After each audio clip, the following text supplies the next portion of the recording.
Yo, what's up everybody? Welcome back to my channel. Today I'll be continuing What If Naruto Was a Vampire, but before we get into today's video, I would please like to remind y'all to leave a like and subscribe. We are 10 subscribers away from 2,000, yo. We can definitely reach that before Christmas. I believe in y'all. Anyway though, but without further ado, let's get right into the video.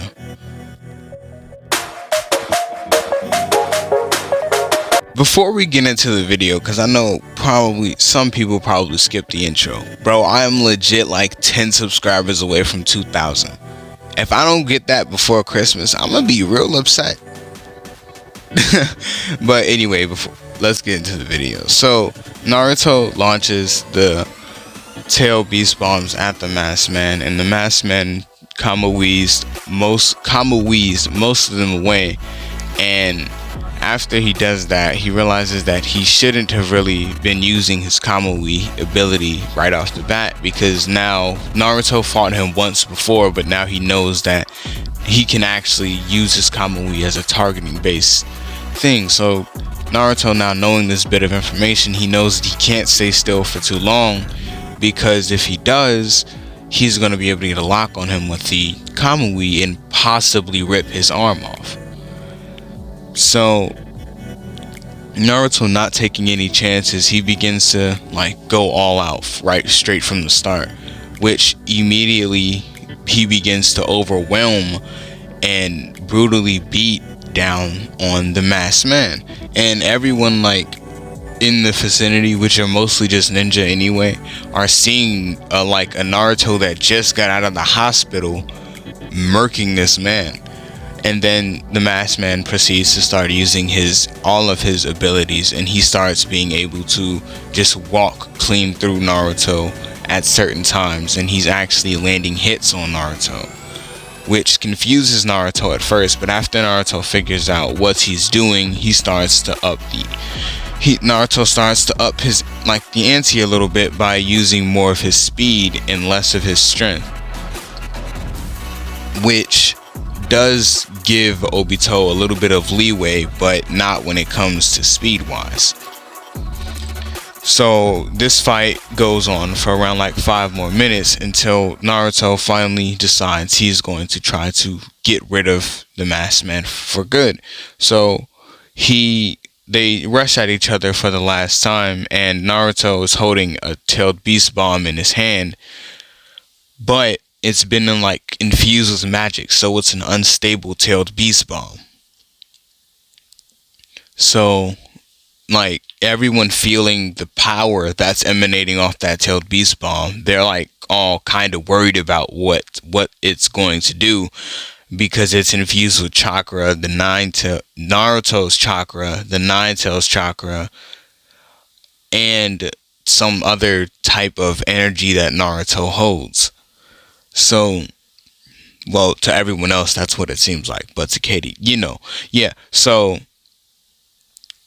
Naruto rushes at Pain, and fuck, I said Pain. I meant to say the masked man. So Naruto rushes at the masked man, and Naruto proceeds to try to put the tailed beast bomb into the masked man, but he goes intangible, which prompts Naruto to, he's still, and right before the masked man could grab him, Naruto uses his speed to slip out of the masked man's grasp to hit him with the tailed beast bomb. And immediately when the tailed beast bomb strikes, all you hear is a loud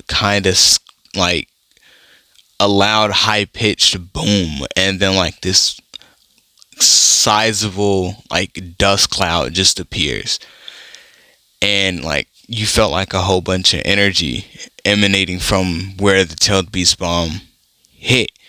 And when the dust clears, you see Naruto standing there, and kind of a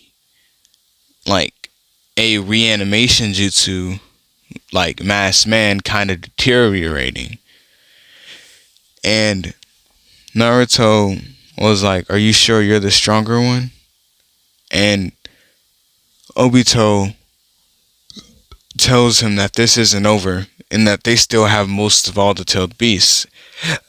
And Katie was like, I'm not so sure of that. And the the decomposing reanimation, I guess you could say, I don't know what the fuck it's called, the failing reanimation jutsu.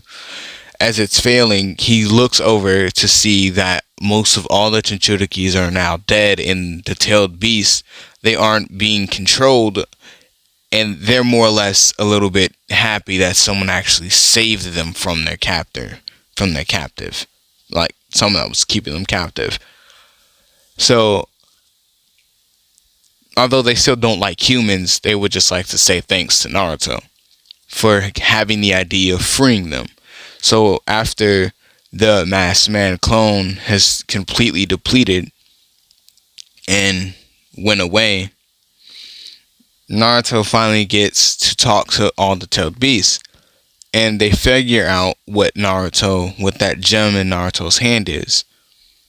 And Katie tells Naruto that there has been rumored of some people on her world being able to stop the gem from completely taking over their body. And Katie tells Naruto, but the only problem with that is that you need to be over a millennia old, and you need to have more power than most of everything on the planet.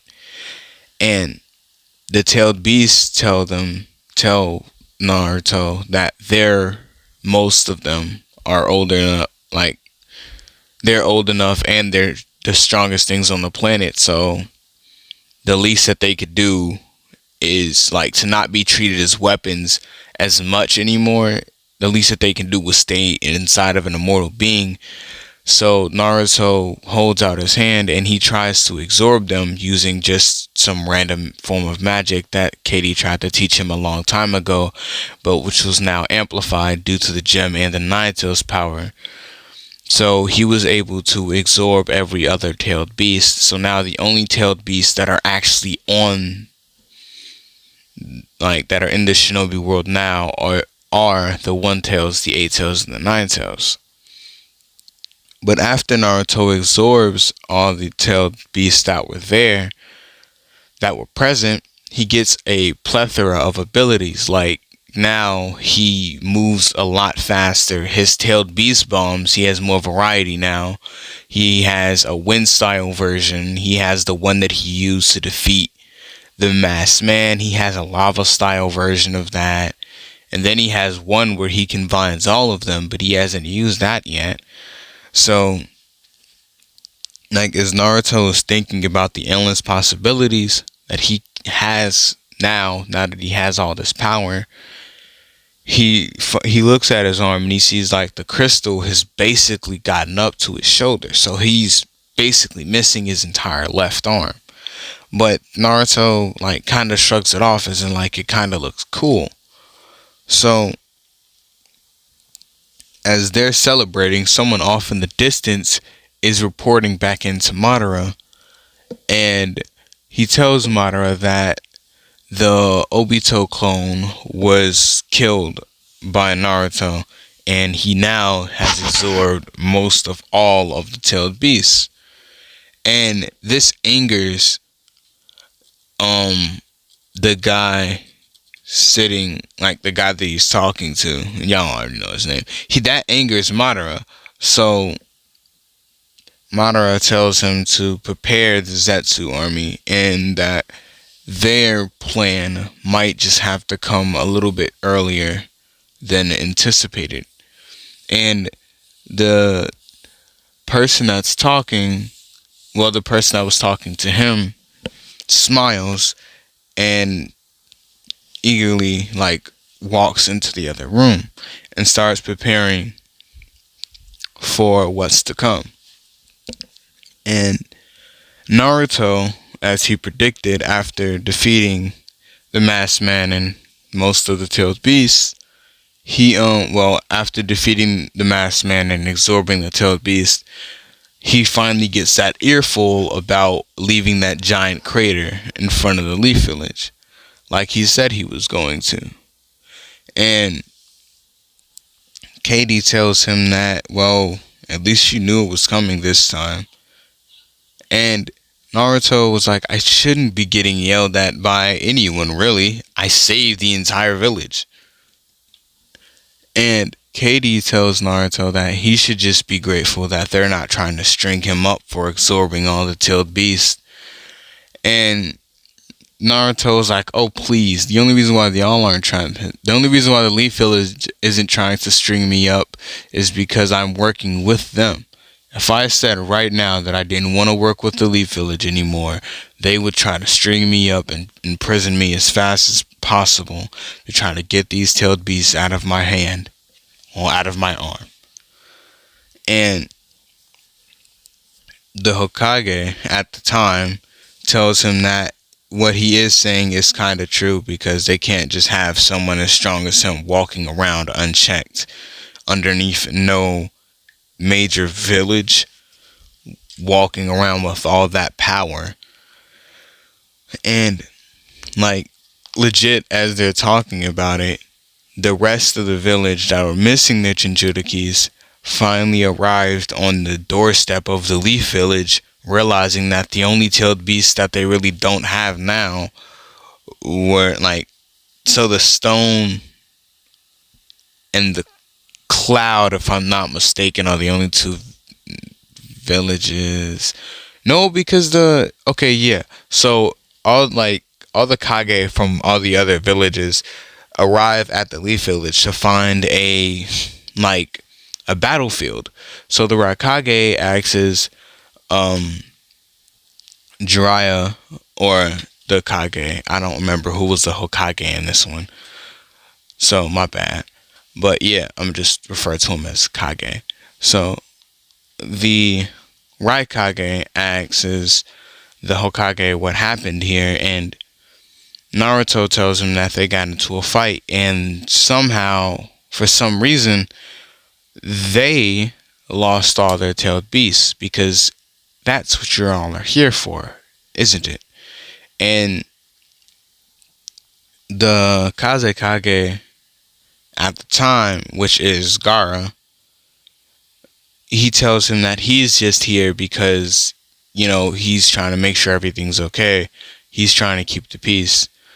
And Naruto looks at him and was like, well, if this is any form of peace going off their reactions, I'm pretty sure there is none to be kept here, because they did not come here to just talk. And the stone and the mist tell them that they accused the Leaf Village of stealing the tailed beast. And Naruto looks at him and is like, what do you mean by I stole the tailed beast? Like, we stole the tailed beast. And the Raikage tells him that they saw everything from afar. You absorbed the tailed beast after defeating and killing the Jinchuriki, those innocent people. And Naruto gets angry and starts telling them that they wouldn't be innocent. They would still be innocent if they they weren't innocent when they were just being treated as weapons, or when they got the tailed beast put inside of them. Were they innocent then? Well, they were innocent before they got tailed beasts put inside them and basically drawn to the brink of insanity after they got captured by So Naruto just tells them that their Jinchurikis were put underneath a very powerful genjutsu, and the only way for them to get them out of that genjutsu was to kill them. So that's what he did. And then the tailed beast just said, in order for us not to be used as weapons anymore, because they don't want to be used as weapons any longer, they wish to just be stored inside of my arm with the rest of them. And the mist, the hidden mist Hokage acts basically says that if they kill Naruto and take the arm, they can make a tailed beast blade. And since it already has most of Jinchuriki in it, anyone that wields it will basically just become a god. And the Raikage tells them that no, because when they kill Naruto and take the arm, they're going to figure out how to extract all the tailed beasts and seal them amongst the people inside the Cloud Village. And the Stone Village tells them that they're wrong because they're going to use Naruto's arm to make bits and pieces of armor, so that way all of their soldiers could have bits and pieces of Nine Tails and, well, Tailed Beast power. And like, as they're all arguing, trying to figure out who's going to get what, they hear, like, from behind them, someone tells them to just shut up already. And when they look behind them, they see this guy with, like, a whole bunch of, like, these little weird soldier things. Like, he's standing up on a rock, but, like, all in front and behind him are nothing but, like, these weird plant-like creatures. And this is where I'm going to end this part off. If you enjoyed the video, drop a like. If you enjoyed my content, please subscribe. Anyway, this has been Shinobi. Peace.